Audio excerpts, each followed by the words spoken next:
Okay, so we're talking about the relationship with alcohol. Yeah. And in Will's book, Not Alcoholic But, there's a point where the reader realises, oh my goodness, things are going to change, because there's a point where you say, right, I'm going to cut down, I'm really going to, I'm going to sort this. And at that very moment, I think there's a month, is it a dry January or something? Where you find Jane. Yeah. Well, it sort of constituted a little bit. And what happens is, I met Jane, and she's not a drinker. But you met her at a particular time, though, didn't you? In the book, you mentioned, it says about. Yeah. No, I did. I was heavy drinking, very, very heavy drinking, and I met her. And we actually, our first encounters with each other were heavily boozy because of my influence, I suppose. And Jane went along with it. We had quite a lot. She had terrible hangovers, really shocking hangovers after. And I just, these were just normal for me. I didn't really get huge hangovers. I mean, I did, but I had to have a lot more than we consumed together when we went out and met each other the first few dates. And for quite a long time, we lived separately, different houses, different parts of London. So we met up. We did things, went out, or we met friends and stuff. And so there was always alcohol around that. And it never really seemed to be a problem. I mean, I drank quite a lot, and she was okay with that. And she drank more than she would have done being with me, and that was sort of okay too. Yeah. She'd gone through periods in her life, as we all have, where drunk a bit more at those times. This was one such period, so it didn't really make a great deal of difference, I don't think, from her perspective.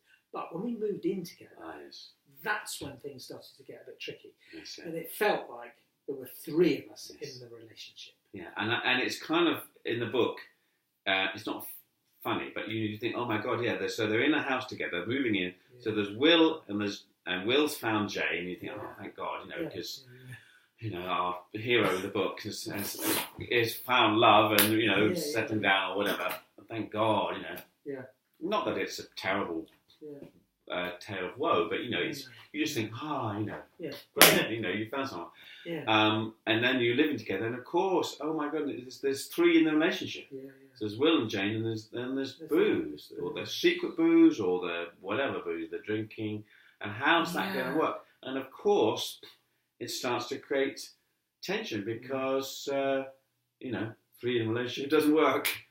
And so and I suppose part of that tension is that it comes from the fact that I lived in fear of being confronted with alcohol. That the day when somebody says to you, I think you're drinking too much, is a terrifying thing. It's both humiliating, but I think probably the worst of it is that it starts this process of dealing with the problem. I didn't see it as a problem. The it. I didn't have a problem. I was okay with it. Yeah, if you want to call it a problem, I'm happy with that. Yeah, if you want to call it a problem, I'll be a problem. But don't get me to change it. Nice argument you can start there, isn't there? I'll do anything for anybody, but don't ask me not to drink, and that's the key thing. So you've got this really touchy part of you. Really touchy, yeah. So, and I knew that I was getting nearer and nearer. So what happens in that set? It goes under cover. Yeah. So I would drink before. I mean, I did this kind of thing anyway. The preloading, as they call it. There would always, there was always be an element of that in my life of having a few drinks before going out, whatever. But this suddenly became a little bit more serious. So it's this ironing out. So that you can't drink too much in front of her. Exactly. Okay? So well, I guess I've got to drink the same amount. Yeah. Because that's life's no fun otherwise. Yeah. I like your language. Sorry, I'm picking it up from you. So I've got to massage it. Yeah.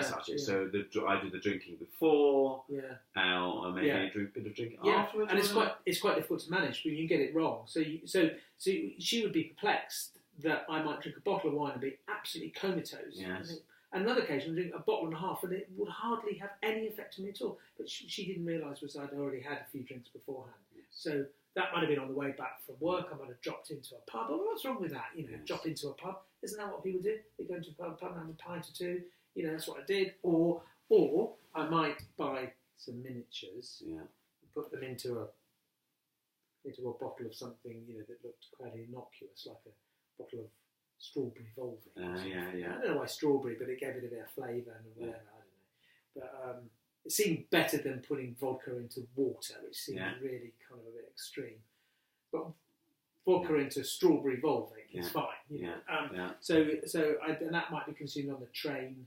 And I'd go into a little fantasy about this being sort of the first class carriage. Yeah. The bar's open and I'm having this and that. And it would just make life a bit more fun, So all of the constructions get more and more complicated.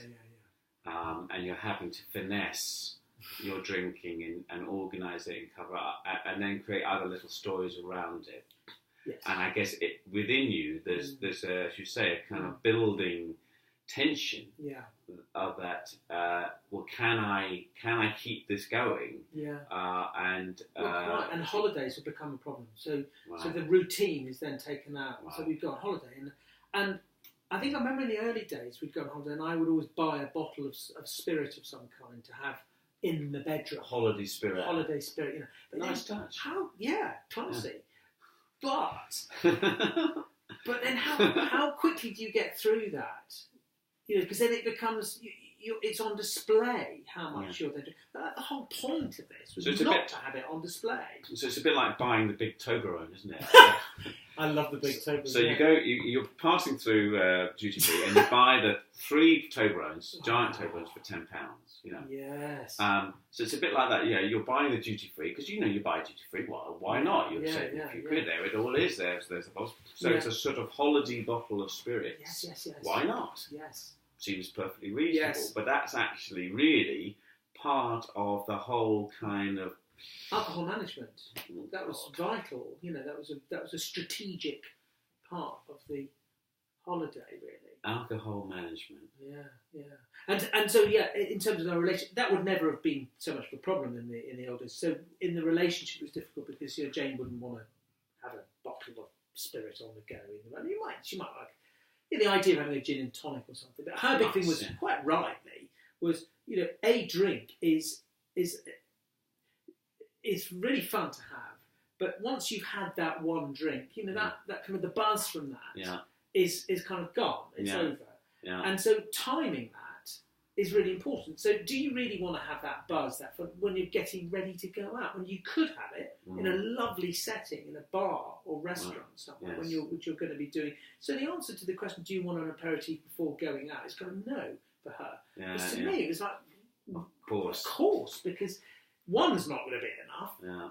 And so you might as well have a couple before you go. But actually, I've realised now that you're always chasing the buzz that never really comes. I mean, you never really hit that point where you think, God, that's fantastic. I don't actually need any more now. So I've reached that. You never think like that because you always want more. Whereas the non-drink is thinking, I might have a glass of wine. In a couple of hours' time, we go to that hotel or we go to something or that. Yeah, it might be nice to have a glass of wine then. Yeah. That might be nice. And you might look forward to it. Yes. Not hugely. No. It's not like, I'm going to have a glass of wine. It's just a glass of wine might be nice at that point. And if somebody changed the plan, it wouldn't be the end of the world. It wouldn't be so bad. You're not, it's like, it's just a little, it's not the icing on the cake even. It's just kind of something that might be nice. Yeah. And that's hard when the other half is planning and counting and working out. Well, yeah, because by that stage, it's the traffic light situation. I'd have given myself the green light, or you'd have given me the green light. We somehow green lighted this event, having a glass of wine. Well, a glass, it would have been more than that, because I would have made sure that. But the drink would have been green lighted, and therefore it had to be done by that stage. You can't change from green to red. I mean, it doesn't go well like that in my view. Yeah. And that's the issue of control, actually, which of course we talk about in another video. Yeah.